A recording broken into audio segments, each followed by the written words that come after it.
relatives in four directions. This is Robert Pilot of Native Roots Radio presents I'm Awake. I'm here to ask you for your support. Finding honest Native-centered news is not easy. But with your support, we're able to provide accurate information about Standing Rock, Line 3, treaty violations, and COVID-19 in our Native communities. Please visit Native Roots Radio Network on Patreon and donate if you can. That's Native Roots Radio Network on Patreon. Pinigigi, and thank you for your support. The Minneapolis Police Department is hiring, and we're looking for people ready to lead, serve, and reflect the communities we protect. Whether you're a new graduate, changing careers, or already in law enforcement, there's a path for you to join our department. With top-tier pay, full benefits, paid training, and a direct path to making a difference, this is more than a job. This is your chance to shape the future of Minneapolis Police. Choose service. Choose leadership. Choose Minneapolis. Visit our city website to learn more. Native American women and girls have dreams. They don't want to be 1 in 3 of every female who has been sexually abused. Many do everything in their power to make sure they are protected from being sexually assaulted, but they could be simply putting their bike away and get raped. Or they could be in their home and a boyfriend, dad, or even husband could rape them. It could be marital rape or date rape. If you don't want to do something, you have the right to say no. You should be believed and supported, and understand if you are raped, it's never your fault. Sponsored by the Minnesota Indian Women's Sexual Assault Coalition. The city of Minneapolis is now on Native Roots Radio with Minneapolis AIR. AIR stands for American Indian Relations. Guest host Christine McDonald talks to people about important things affecting the city's Native communities. Minneapolis AIR dives into topics like public safety, public health, elections, and so much more. Tune in to Minneapolis AIR on Native Roots Radio from 5 to 6 p.m. on the second Wednesday of every month, right here on AM 950. Ever wonder how far you could go with a bachelor's or master's degree? Metro State University is hosting 2 open house events in October. Learn about their bachelor's degree programs on October 20th. Explore master's degrees and doctoral degrees on October 23rd. At the open house, you can attend a session about financial aid and receive help from financial aid staff. Discover how Metro State can help you take the next step in your career. Sign up today at metrostate.edu/open house. You belong at Metro. With your AM 950 weather, I'm Patrick Lilia. Tonight, clear with a low of 66, then Friday, sunshine with a high of 90. He's greedy, he's scrumptious, he's horrid. The enormous crocodile slithers onto the stage in the U.S. premiere of this smash UK hit at Children's Theatre. From jungle creatures to outer space adventures and a wild dance party, you won't want to miss it. Playing now through November 22nd. Tickets at childrenstheatre.org. Portions of Native Roots Radio may be pre-recorded. It's a good day to be Indigenous. Get up, stand up. They are going to become more brutal. Because all the hippies were trying to be Indians anyway. They're going to become more repressive because it's a matter of dollars and their illusionary concepts of power. Hey, Victor. We must live in balance with the earth. And also with recent happenings at Wounded Knee. I am awake. Welcome to Native Roots Radio presents I'm Awake, and I'm your host, Wakanja Hade. Hey, Kadagi to all my friends and relatives in 4 directions. You are listening to Native Roots Radio presents I'm Awake, and I'm your host, Robert Pilot. Hey, we discussed local, national, Native news and events. And as you know, Native issues are human issues, and human issues are Native issues.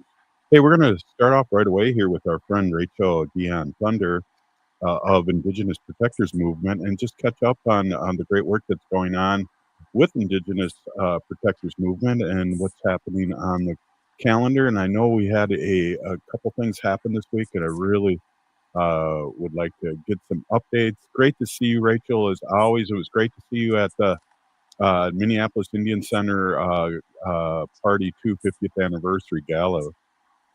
Mm-hmm. Yeah. Tanse, hi, Robert. Hello, everybody.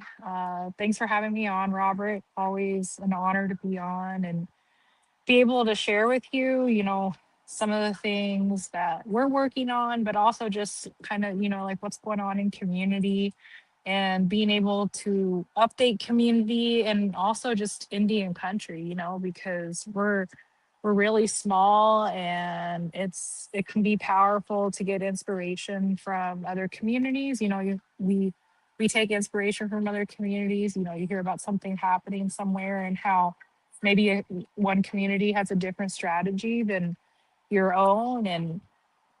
But yeah, I just want to say thanks for having me on. I do have my toddler here with me, so if Yeah. if you hear cartoons in the background or the occasional like little toddler tantrum, that's what's going on.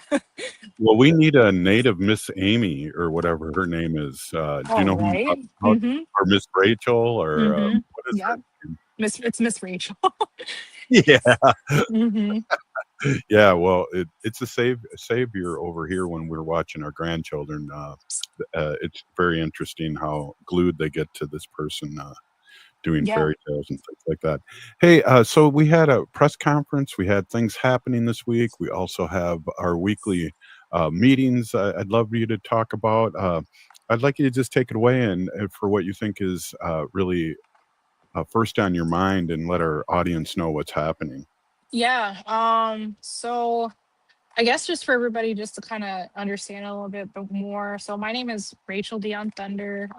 I'm Plains Cree, Nihio, based on Cree Nation. I live here in South Minneapolis. I'm American Indian Movement, second generation, and I'm one of the co-founders and the current vice president for the Indigenous Protector Movement. And so a lot of the work that we do at Indigenous Protection Movement is similar to American Indian Movement. It has a little bit of it's just like the newer generation version, but we're still AIM, still have that same spirit. And right now, one of our staff members, she's actually the community arts organizing coordinator for IPM, for Indigenous Protector Movement. She's also a community member. Her name is Isabella Lopez. She's facing 4 federal charges from a protest that occurred on June 3rd when ICE piggybacked onto a federal raid that was happening here in Minneapolis, in South Minneapolis. And Mhm. so this week on Monday, she was actually supposed to it was supposed to be her first evidentiary hearing here at the federal courthouse in downtown Minneapolis. And, we had planned a pipe ceremony that Fred Desjardins was running there, and ceremony and prayer and some speakers, and to do the hearing and then have a press conference right after to update the media and the public. And you know, the feds, the FBI, this administration, they're really watching. I would tell people they're watching more than you think, and so they're watching all of our pages and they saw this planning, and so they actually canceled her hearing. They didn't just postpone it, they canceled it, and that they said that all evidence can be submitted virtually, which is kind of abnormal, like especially like for a case with so many charges. Mm. And we really know it's just because of what they heard us organizing. And so we didn't let that stop it. We still had the pipe ceremony down there in front of the federal building, still had speakers and a rally, and we had a good turnout. I'm really glad, and thankful for everybody that showed up down there. So now they're saying no more hearings or anything until her actual trial in November. Oh wow. hmm That.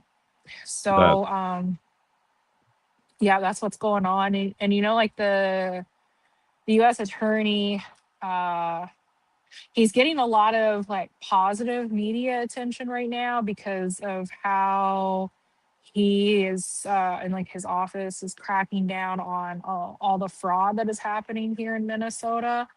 Um, and I think that it's important to be realistic about other things that his office is involved in, like this case. So, Wow. and it kind of tied into this, because like, and this is why we picked Indigenous in our name. Mhm. The Indigenous Protector Movement is because we didn't want to just be like Indian or Native, because our people are older and geographically wider, than just that limitation. Mhm. We didn't cross these borders. These borders crossed us. They're a new thing. Right. We have been here, and our people have been here in the Americas for thousands and thousands of years. And these borders are new compared to our stories, and that, migration is our right. And just that, this administration with the deployment of ICE and these militant actions, these fascist actions, are directly attacking that right that we have as Indigenous people, and our right to migration. Right. Um, Just to so amplify too, I Mhm. agree, with our brothers of the South are the same people. We're all native to Mhm. this land, and there were no borders, as you were Yep. saying. Yep. And that goes along with what Leonard Paltier has been, sharing, the American Indigenous movement, which is going to be something that he's starting. And I just want to clear it up for everybody that he's not trying to end American Indian movement. If you still want to run under American Indian movement and be that patch, you have every right to do that. Like, AIM will always be AIM. But if you want to be American Indigenous movement, that's what he's doing, to include everybody, to include all of our people. And that's not to like cast shame or disrespect on anybody that has been in the movement or sacrificed for the movement. My family has, and a lot of families have. I just want to clear that up because I think there's a little bit of misunderstanding around that he's somehow trying to get rid of the American Indian movement, and that's not true. I would argue that Leonard is about as American Indian movement as you can get, and just Yeah. because you have one doesn't mean that you can't have the other as well. So why I can't we I have both? Right. I saw him wearing some swag, and it had the same peace sign and face on it, but it just had a hmm different verbiage on it. And hmm I'm not trading in my AIM stuff because I got a lot of it, but I definitely agree with you. And we've always talked about the next generation taking over things, and hmm and it just makes sense that we're thinking hmm this way. Yeah, and it's something that changes every generation. Our people used to be everybody be okay being called Indian, and then nobody wanted to be called Indian, then everybody wanted to be Native, and now everybody is Indigenous, and so it shifts and it changes with the times, but that doesn't mean that the work and the spirit is different, right? I think that people get too caught up on the technicalities, and it shouldn't be that way. We can have it, all of us, be whatever we want to be, as long as you're doing good, and you're doing the right thing for yourself, your family, and your people. Like, what does it matter? Absolutely. Hey, we're hmm here with Rachel Dionne-Thunder, Vice President and co-founder of Indigenous Protectors Movement, and we'll be right back after this short break. The Minneapolis Police Department is hiring, and we're looking for people ready to lead, serve, and reflect the communities we protect. Whether you're a new graduate, changing careers, or already in law enforcement, there's a path for you to join our department. With top-tier pay, full benefits, paid training, and a direct path to making a difference, this is more than a job. This is your chance to shape the future of Minneapolis police. Choose service. Choose leadership. Choose Minneapolis. Visit our city website to learn more. Ever wonder how far you could go with a bachelor's or master's degree? Metro State University is hosting 2 open house events in October. Learn about their bachelor's degree programs on October 20th. Explore master's degrees and doctoral degrees on October 23rd. At the open house, you can attend a session about financial aid and receive help from financial aid staff. Discover how Metro State can help you take the next step in your career. Sign up today at metrostate.edu/open house. You belong at Metro. Hey, Cudahy to all my friends and relatives in 4 directions. This is Robert Pilot of Native Roots Radio presents I'm Awake. I'm here to ask you for your support. Finding honest Native-centered news is not easy. But with your support, we're able to provide accurate information about Standing Rock, Line 3, treaty violations, and COVID-19 in our Native communities. Please visit Native Roots Radio Network on Patreon and donate if you can. That's Native Roots Radio Network on Patreon. Pinigigi, and thank you for your support.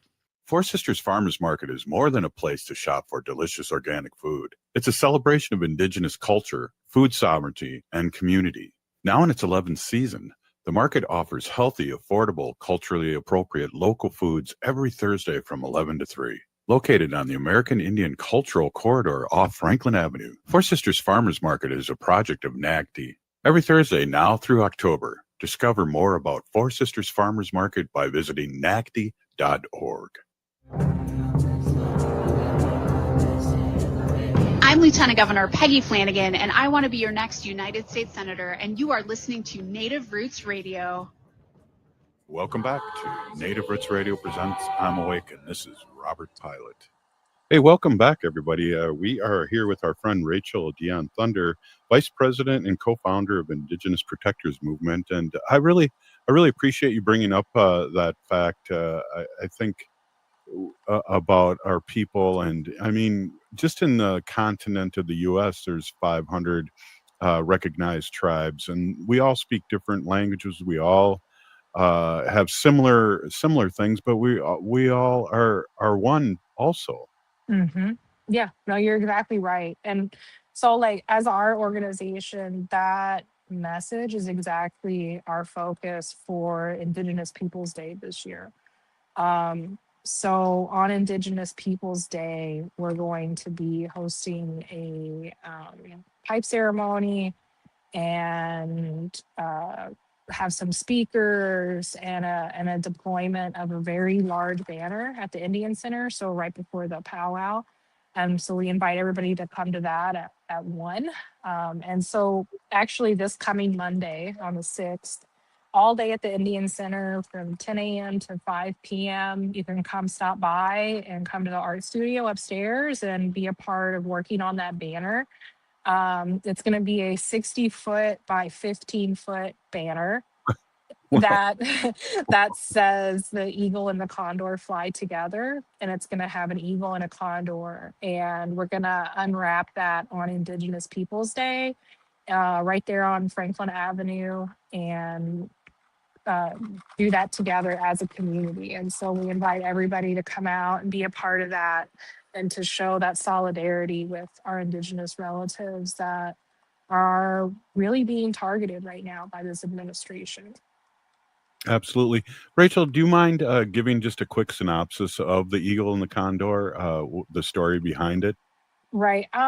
Yeah, I don't know all the details of the story, but really the main story is that that when the people of the North with the eagle, what the eagle represents, and when the people of the South that represent the condor, when they come together, when they unite, that that will heal the earth and it will heal the people. Mm-hmm. And I feel like we're getting closer and closer to that time and to that moment, you know? Absolutely. Thank you for that. I didn't mean to put you on the spot. There's a couple things. You didn't even pass me tobacco, Robert. Wow. I gotta get that pouch ready during these. Pass me the virtual tobacco. Yeah, good one. Hey, and I'd like that blanket for me on the background too. It actually says Dionne on it, so it literally has our name on it. So sorry about that one, Robert.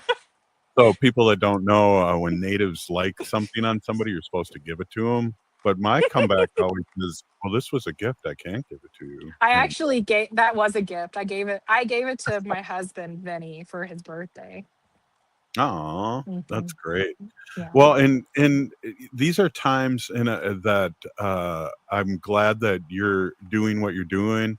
Your husband's doing what you're doing. They're doing. Indigenous Protectors doing what they're doing. I really feel like we're not backing down. And part of the interesting thing is there's a government shutdown going on right now. Part of me's going, that's cool.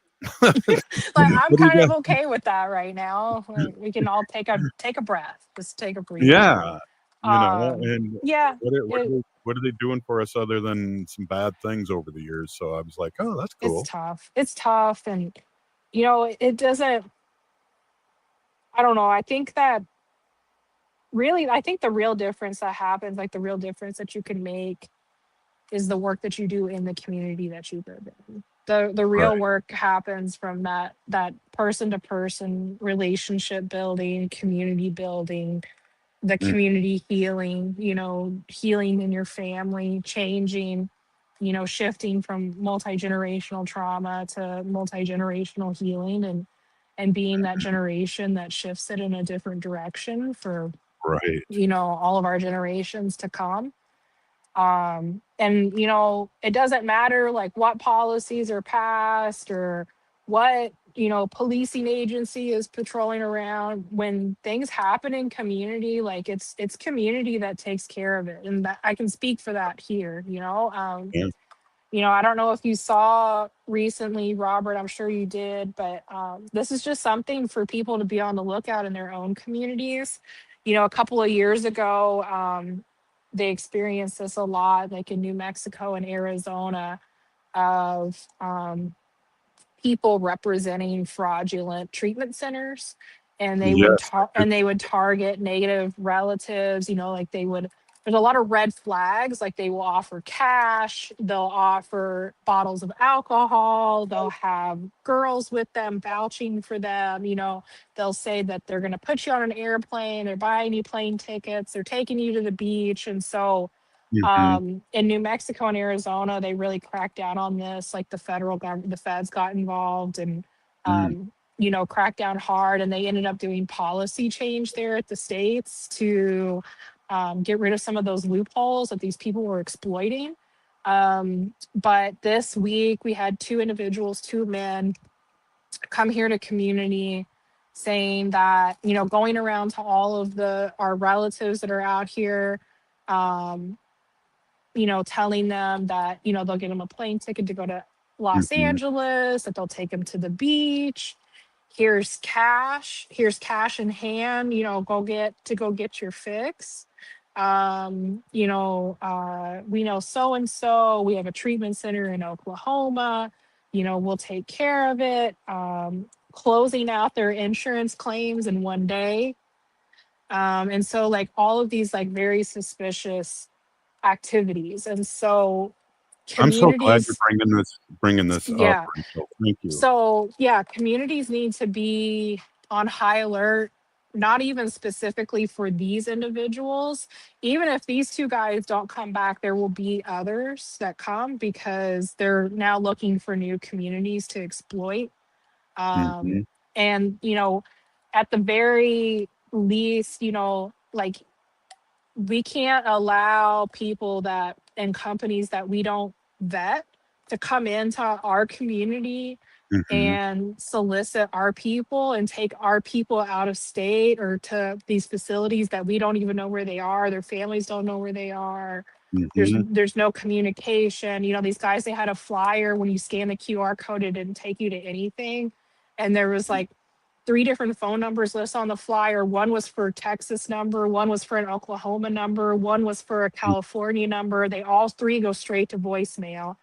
And so just all of these red flags, like, things that our families, our communities need to be aware of, but we need to like, you know, educate our most vulnerable, are those that are in active addiction, that, to not fall for these schemes because at the very least, they're being exploited. And then there's also the issue of fraud, of being involved in Mhm. the fraud. Because what ends up happening is these fake treatment centers or like minimal treatment centers don't do what they say they're going to do, and they just repeatedly bill insurance over and over. And so that's where the fraudulent scam comes in. And then I heard stories in New Mexico and Arizona where people would just go, like they would agree to go to these places and like not come back, or like end up abandoned in another city. And so it makes it really hard to check on our relatives or even know if they're safe, or if this is Mhm. even like part of a trafficking scheme. So this is just Right. something we really need to be on the lookout for here. I heard there was something similar, some guys in Bemidji trying to do the same thing, some in Panema trying to do the same thing. So it's definitely happening here in Minnesota, or it's trying to happen. But I Mhm. believe in our people and I believe in our communities here. And I think that once communities become educated and aware of this threat, that they're not going to let it continue. Thank you so much for bringing that up. And I know we got less than a minute here, and I wanted to just bring up Sage in the City and get a shout out to what's going on there, because I know there's a very heavy duty episode coming up, and if you could tell our listeners where they could listen to that and see and watch that. There's a brand new episode is actually up today on Spotify, Apple Podcasts, and YouTube for Sage in the City, which is a podcast run by the Indigenous Protector Movement interns, our youth. And so this episode is actually on missing murdered Indigenous relatives. And I really recommend that you check it out. Give it a listen. Yeah, definitely. Rachel, I really, really appreciate you stopping in. I know you're busy person. You're a doer. You and your family are doers. And I'm sure your daughter will be a doer too. I think so. Yeah, right on. She's and again, it was great seeing you at the 50th anniversary of the Minneapolis Indian Center Gala, and your family looking good. And it's always good to celebrate, not just fight all the time, right, Robert? I was just going to say that. It's thank you. I was just going to say that, and to do that and to celebrate for sure. Thank you so much, and we'll see you again very soon. I really, really appreciate you. Up next, Wendy and I talking with our sacred animals. Thanks again. Thanks, Robert. Thanks, everybody. Yep. All right. Hey, we'll be right back. Native Roots Radio. All My Relations Arts presents Matrilineal Memory by hobby artist Michaela Schaefer. This powerful exhibition blends painting, poetry, and installations, inviting reflections on memory, culture, and healing. Join us for the opening reception Thursday, October 16th, 6 to 8 p.m. at All My Relations Arts on Franklin Avenue in Minneapolis. Matrilineal Memory runs October 16th through December 13th. Experience the unveiling of an exhibition that speaks to the heart. Learn more at allmyrelationsarts.org. The city of Minneapolis is now on Native Roots Radio with Minneapolis AIR. AIR stands for American Indian Relations. Guest host Christine McDonald talks to people about important things affecting the city's Native communities. Minneapolis AIR dives into topics like public safety, public health, elections, and so much more. Tune in to Minneapolis AIR on Native Roots Radio from 5 to 6 p.m. on the second Wednesday of every month, right here on AM 950. Ever wonder how far you could go with a bachelor's or master's degree? Metro State University is hosting 2 open house events in October. Learn about their bachelor's degree programs on October 20th. Explore master's degrees and doctoral degrees on October 23rd. At the open house, you can attend a session about financial aid and receive help from financial aid staff. Discover how Metro State can help you take the next step in your career. Sign up today at metrostate.edu/open house. You belong at Metro.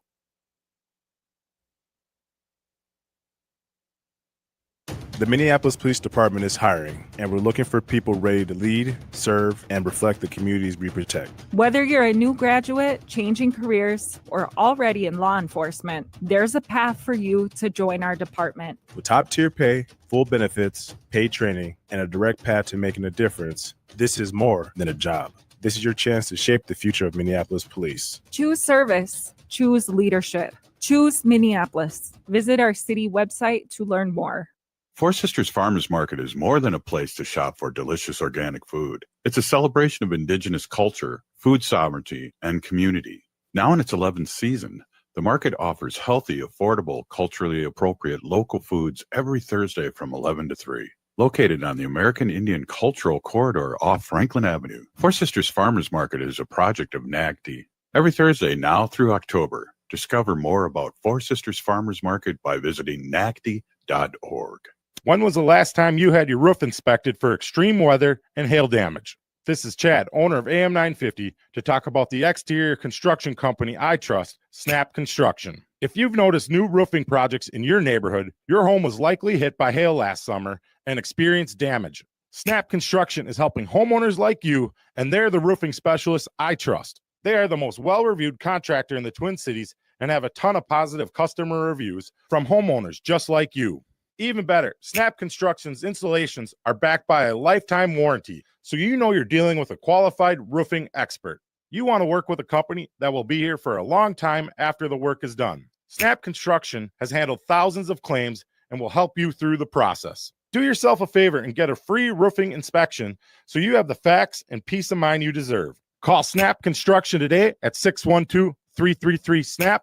That's 612-333-SNAP, or visit snapconstruction.com.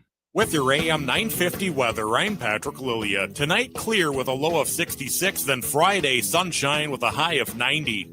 Cafe Latte in St. Paul has something for everyone with an award-winning array of soups, salads, sandwiches, and desserts, plus a fabulous pizza and wine bar. Located on the corner of Victoria Street and Grand Avenue. Check them out at cafelatte.com. Hi, I'm Jane Fonda, and you're listening to Native Roots Radio. And we're back to Native Roots Radio presents I'm Awake, and this is Robert Pilot. Hey, welcome back. Welcome back, everyone. I love... Hi, I'm Jane Fonda, and... I gotta stop. We love Jane Fonda. I Yeah. have something I want to say about her. But Really? Hey, yeah. welcome back to Native Roots Radio, and it's always good to have a little gap here. I know when I do the bumper music, it always just defaults to playing it over and over and over Mhm. again. So It's good music. it is, and got to hear Jane's voice again, Mhm. which I got to meet and had asked her to do that and do a cool bumper, and it's always kind of fun to hear. It is. Today on Facebook. So she's beautiful. First of all, she's wearing this She's like unbelievable. 82 now, She's or 87. What? So here's her quote. Here's her quote. Yeah, she has this beautiful shiny dress on and she just looks fabulous. I'm 87 years old. I've seen war, repression, protest, and backlash. I've been celebrated and I've been branded an enemy of the state. But I can tell you this is the most frightening moment of my life. Jane Fonda relaunches the Committee for the First Amendment and Free Speech Initiative. Yeah. Initiative? Yeah. Initiative. Geez, I can't even read. I've rubbed I off have the on- wheels on the bus go round and round stuck in my Yeah, head because I've- we had our grandchildren here all afternoon. So, yeah, the wheels on the bus are in my head. So sorry Yeah. about that. Your brain is mush. Well, and speaking of mush, it's always very fun to take our dog. We do the show from New York a lot, and we live in New York. And Wanda travels with us. Yeah, she does. She's a frequent flyer. So she's really cute. We have a little soft carrier that we put her on. She's a little dog, a little Shih Tzu, not even 10 pounds. No. And I take it out as soon as she sees it. She gets excited. Her tail starts wagging. And I put it down on the floor and open it the top of it, and she jumps right in and she sits there like, okay, let's go. Well, What's taking so long? There's Come been on. some disturbing things when you tell that story now, that you had ChatGTP turn her into a human being. God, oh my gosh. And Yeah. same hairdo. So I asked, out of just curiosity, I sent a picture to ChatGTP, which is AI, artificial intelligence. And I said, can you make a picture of my dog as a whimsical fairy person and also a real person? And oh my gosh. So the fairy whimsical person is just unbelievable. It's like probably like a 3-foot person with Wanda's hair and little wings on her back, and she's like standing on a chair, and she's really cute. But the person is kind of creepy, really. It's like an old sad looking woman. Like, I mean, I was like, geez, can't you just give her a little smile? Well, I should reintroduce you too. This is Wendy with our Sacred Animal portion, and Wendy's been an animal advocate for many years, and she's also co-founder of Native Roots Radio. So it's always great to have you on and talk about our sacred animals, which a lot of people just love when you talk about Wanda. I know, I do. I love Which to is talk about crazy. Wanda, but I'm not talking about Wanda this segment, right? No, I'm going to wait you can till do whatever. You're going to do whatever you want. Yeah, we love Wanda. For those who do not know, Wanda was recently diagnosed with a collapsing trachea, which apparently is very common in little small breed dogs. So causes her to cough a lot. So she's on a couple of medications. So she's on an arthritis medication.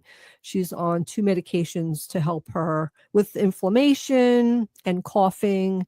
And just kind of keep her calm so she's not coughing a lot. But she's doing really well. She's doing great. And the doctor says she's doing fantastic. And she's on a really low dose of all the medications. So that's also a really good sign, knowing that these low doses are doing the trick. Yeah. I mean, if it ever gets to the point where she's on the highest doses all day long, then we need to, we'll reevaluate. But she's doing really good. Other than having a couple coughing fits a day, which can, it's distressful because it's our person dog, it's our family member, but she's doing great other than the few 20, 30-second bouts she has a day. Sure. Usually in the morning, and then sometimes during the night too, she'll wake up and start coughing, but she's doing great. She's a happy little dog. We go for like at least 2 walks a day. She's slowed down a lot. On her paper, it says she's 15 years, 4 months old. But they have her put her birthday May. So she's May. But we're not really sure. She's a rescue. So they kind of make up a birth date. But we were told, Robert, when we adopted her that she was 8. And we've had her over 8 years now. Well, so that would make her 16. We were told too that she wouldn't bark at me forever, and she has been. So, but she still walks like a puppy. Like when we go for our walks, everyone's amazed when they hear how old she is. Yeah, and a lot of people who see her, think that she's a puppy. But there's a funny story. When I was in Long Beach walking her, there was a nice little couple, an older husband and wife, and they were just trying to make conversation with me and ask me, oh, what a cute dog, she's so cute, and what kind of dog is she, and oh, how old is she, and just really friendly and very nice. And then the woman looks at me and she goes, "You two look alike." And I was like, what? And it was so funny because Wanda is a black dog, and she kind of has gray hair on her head, and she has a bright pink harness. And it's like a thick harness that we have around her back. And I had black shorts on and a bright pink shirt. So the same color pink as her harness. And I have gray hair. So they I do was like, say, oh my God. We start looking like our dogs. I do look like one. My mom, Mary Pilot, looked like Cookie. They both had the same hairdo. Well, Cookie was let me just say, Cookie was a poodle. So, and then Mary, your mom, God rest in peace, would get her little perms. So they would take a picture. And she had white hair too. And they both had white hair. Well, I never heard you laugh so much about this. That looks hysterical because there is a picture with your mom holding Cookie, and it's like, oh my God, it looks like her child. And she birthed a poodle. A poodle named Cookie. White hair. Cookie. Yeah, a friend of mine in Long Beach, she just lost her dog, Scarlet. You painted her. I'm gonna paint her. She sent me a picture. But poor Scarlet. Yeah, these dogs, they're like the death of us, really. Going in, we know that they're gonna go before us, and we know that. We know it's gonna be like the worst heartbreak that we're going to have to bear. We know it going in, but we do it, we do it over and over again. And I just feel like the love that I feel and the happiness that I have.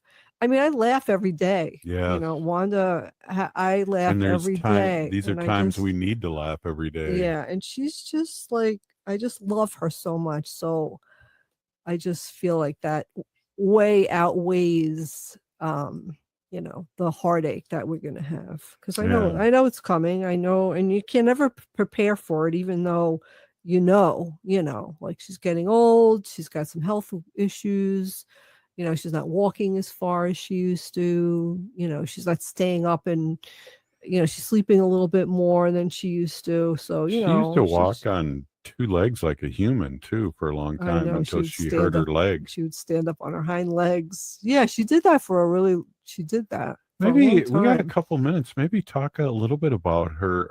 I think we haven't in a long time, but she's pretty much fully recovered from her quad tendon.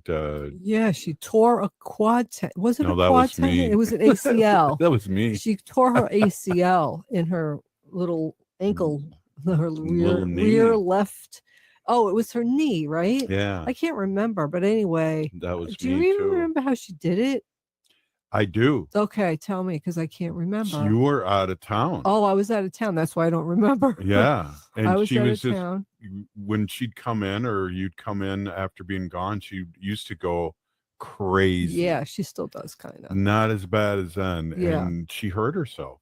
She ran down the stairs or something, didn't Yeah. she? Yeah. So she pulled a tendon in her tore it off. knee, and she couldn't walk. She couldn't walk, and they did X-rays and they saw it, and it was just like, oh my gosh. But she limped around on three legs for Pretty well, for too, really which for a was long sad. time, and the doctor said it wasn't painful. It could be painful if she really put a lot of pressure on it, because she knew that she couldn't walk on it, so she just limped.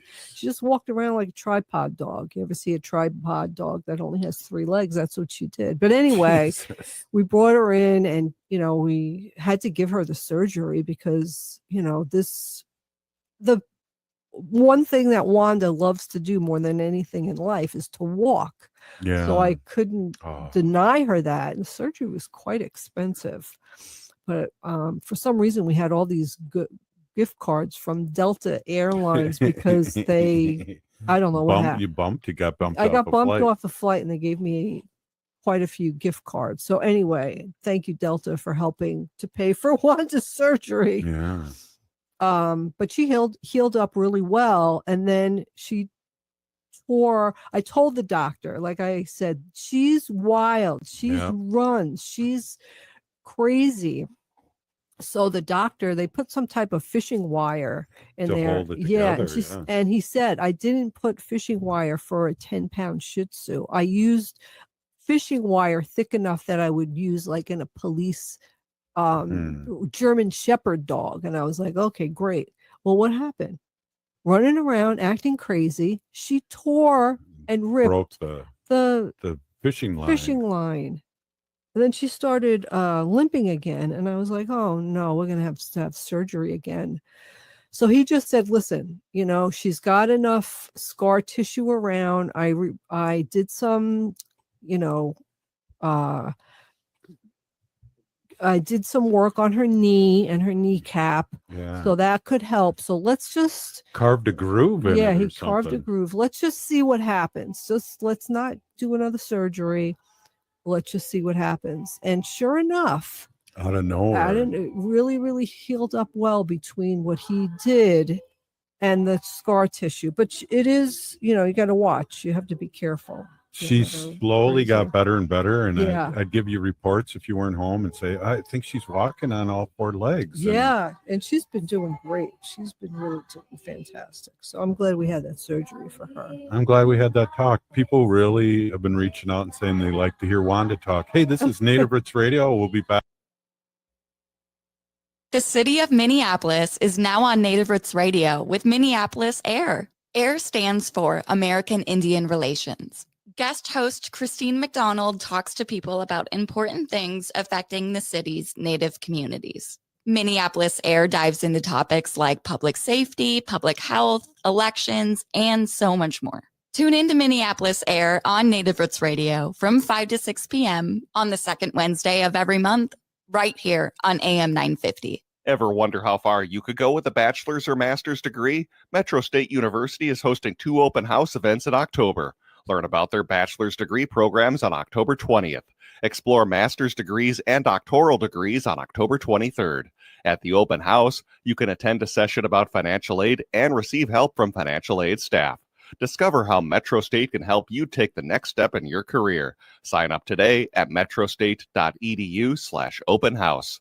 You belong at Metro. All My Relations Arts presents Matrilineal Memory by hobby artist Michaela Schaefer. This powerful exhibition blends painting, poetry, and installations, inviting reflections on memory, culture, and healing. Join us for the opening reception Thursday, October 16th, 6 to 8 p.m. at All My Relations Arts on Franklin Avenue in Minneapolis. Matrilineal Memory runs October 16th through December 13th. Experience the unveiling of an exhibition that speaks to the heart. Learn more at allmyrelationsarts.org.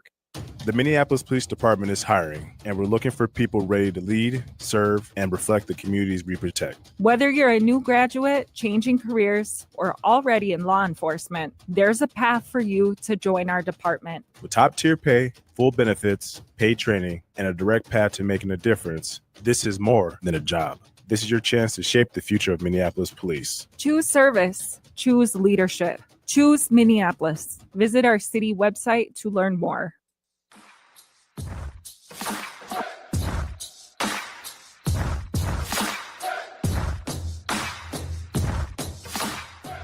Hi, I'm Tiergan. And I'm Hadley. We're two of the very first listeners, and we're still listening to Native Roots Radio. That always cracks me up. Welcome back. This is Native Roots Radio, and just nothing but good thoughts. Listening to us for 9 years. Yes. Awesome. Like that would be it. 1/5 of my life. I love that. In this portion of the show, we'd like to bring awareness to our Minnesota and Wisconsin wolf populations. Say no to the hunts. No. No. Hey, I want to reintroduce my awesome, beautiful wife. Wendy's been an animal advocate for many, many years, co-founder of Native Roots Radio, and also former host of Pilots Progressive Party. Glad to have you back on. People have been bugging me, asking about you, and it's great to talk and learn like I have over the last 9 years on animal issues. Our sacred animals are relatives. Yes, thank you, Robert. Hey, everybody. My name is Hanaji Hihani. That means cares for them. I was given that name by my Dega Curtis. Curtis goes by Mashke Hanajinga. I am a policy volunteer for Humane World for Animals, formerly known as the Humane Society of the United States. Yay! And I work on animal issues at the local and state level. It was my pleasure to do that. There was a rare pink bottlenose dolphin, affectionately nicknamed Pinky, was recently spotted in Louisiana's Calcasieu River, stunning boaters and exciting marine biologists. According to the Animals Around the Globe and Science SB Tech, Pinky is an albino dolphin, meaning she lacks melanin, the pigment that gives most dolphins their typical gray color. Instead, her skin appears bubblegum pink due to visible blood vessels just beneath the surface. You could go online and check it out. Louisiana Pinky. Pinky was first seen in 2007, but sightings have been extremely rare until her recent reappearance in 2025. Locals describe her as energetic and playful, even leaping out of the water near boats. Scientists from the University of Louisiana say her survival is remarkable, as albino dolphins face challenges like increased visibility to predators and potential hearing or visual impairment. So, yeah, she's doing really good. I just hope, people like from SeaWorld don't come and get her and put her in a tank. So I hope everybody just leaves her alone. So dolphins are so much like dogs, aren't they? Yes, aren't they? Absolutely. Big dogs. They're really smart, really and big. they're really super intelligent. Well, I was talking the other day about that woman where she was on a boat and the boat sank, and the dolphins, took her 200 miles into shore, carried her on their back. We all need a good dolphin in our life. I know. Well, we're going to talk about another sea creature here. Right. Yeah, this is from the Facebook page called Loving Creatures, and the creatures. At the end is a Z, so it's loving creatures. Yeah, off the coast of Portugal, a diver was busy with underwater repairs when he noticed an octopus hovering nearby. At first, he paid it no mind until the octopus began to help. Yes, each time he reached for a wrench or dropped a bolt, a tentacle slid in, offering it back like a quiet partner from the deep.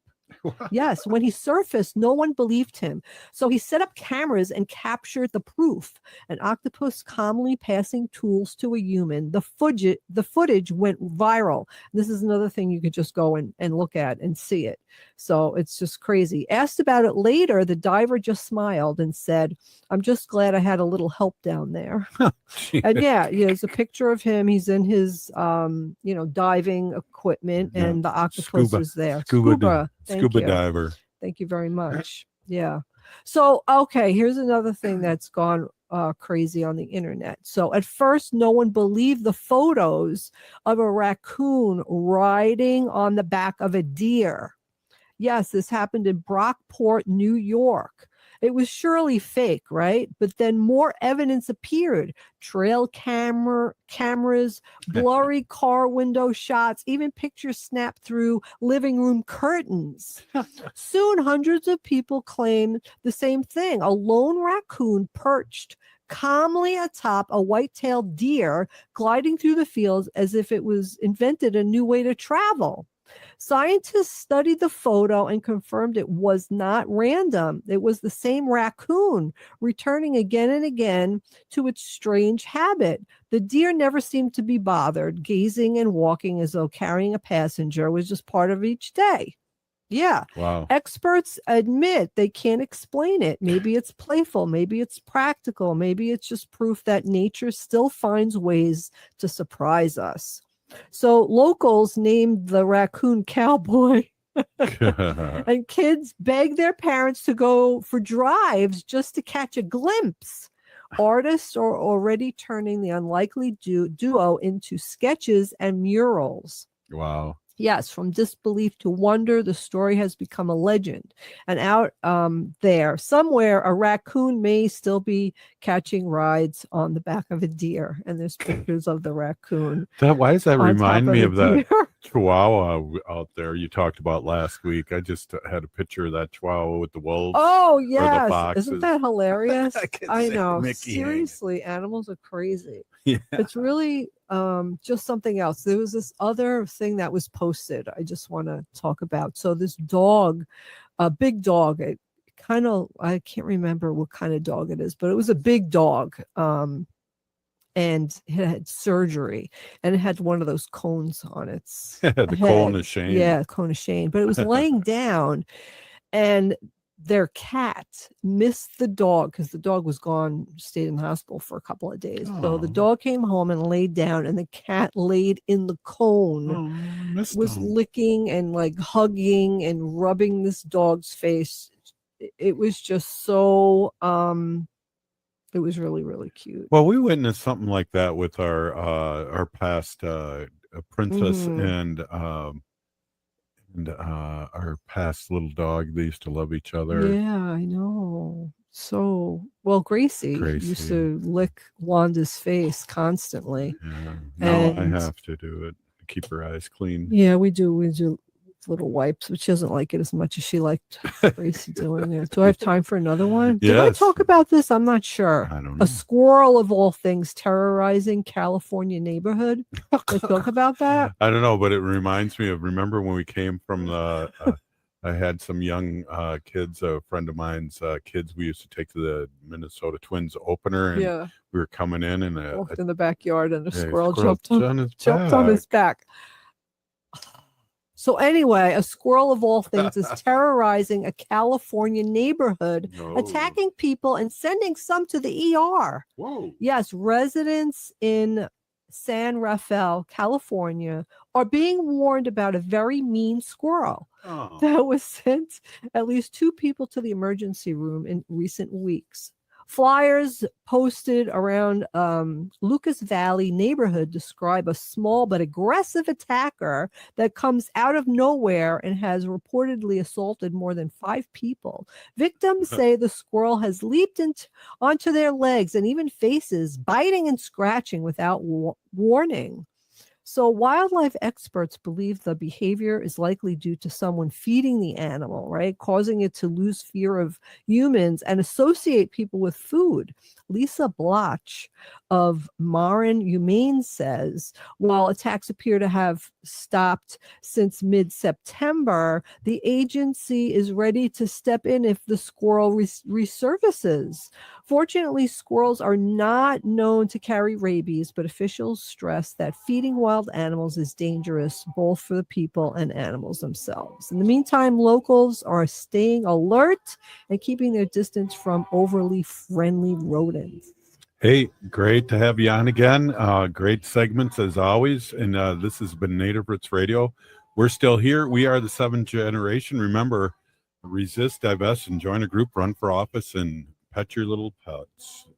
They're our family. We'll be back tomorrow.